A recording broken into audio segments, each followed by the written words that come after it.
এটা এটা খুব একটু হতাশারই বলবো যে লিটন কুমার দাস ৩ নম্বর খুব ইম্পর্টেন্ট একটা জায়গায় খেলছে। ওই জায়গাটায় ওর স্বাভাবিক ক্রিকেটটা খেলতে পারলে এই দল বোধহয় অনেক বেশি উপকৃত হতো, উপর থেকে পার্টনারশিপ হতে পারতো।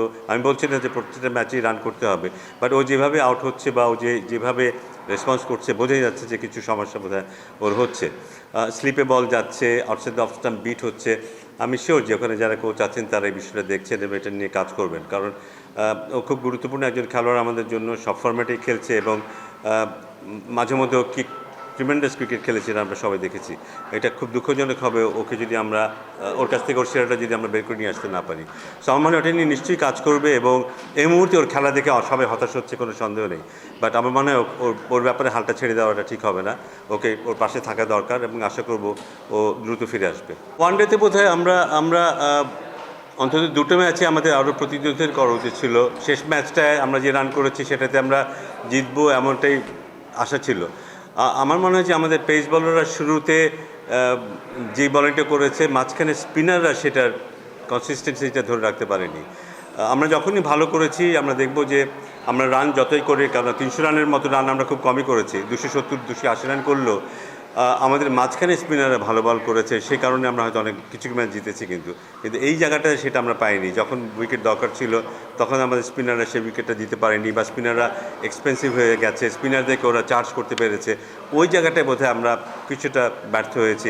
না হলে কিন্তু অ্যাটলিস্ট প্রথম ম্যাচে কিন্তু ম্যাচের যে অবস্থা ছিল, আমাদের পেস বলাররা শুরুতে এত ভালো বল করেছিল, স্পিনার যদি একটু সাহায্য করতে পারতো তাহলে হয়তো প্রথম ম্যাচটি আমরা জিতে যেতে পারতাম। এবং একই কথা বোধহয় শেষ ম্যাচের ক্ষেত্রে প্রযোজ্য। সো খুব হতাশ নই। আমার মনে হয় যে যেই কন্ডিশনে খেলা হয়েছে এই কন্ডিশনে আমাদের স্পিনারদের জন্য খুব চ্যালেঞ্জিং।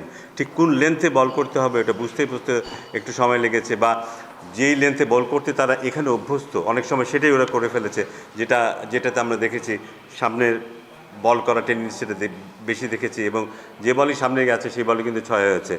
তো ওইটা যদি আমরা একটু অ্যাভয়েড করতে পারি, আমাদের যদি একটু ফোকাস থাকি যে ওই কন্ডিশনে কী ধরনের লেন্থে কী ধরনের পেসে বল করতে হবে, সেটা যদি আমরা আরেকটু বেটার করতে পারি, আমার মানে আমরা আরেকটু ভালো করতে পারবো। আমাদের বলারদেরকে বোধহয় একটু মনোযোগী হতে হবে আরেকটু।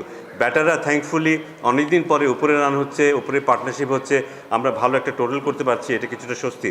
কিন্তু বলারদেরকে বোধহয় আরেকটু ডেলিভারি দিতে হবে ভালো করে। টি-20তে ওদের আপার হ্যান্ডে থাকবেই, কারণ ওদের টি-20 স্পেশালিস্ট প্লেয়ার্স এত বেশি, ব্যাটিংয়ে বলি বোলিংয়ে বলি বা খেলার বোঝার ব্যাপারটাতে ওদের আপার হ্যান্ড থাকবেই।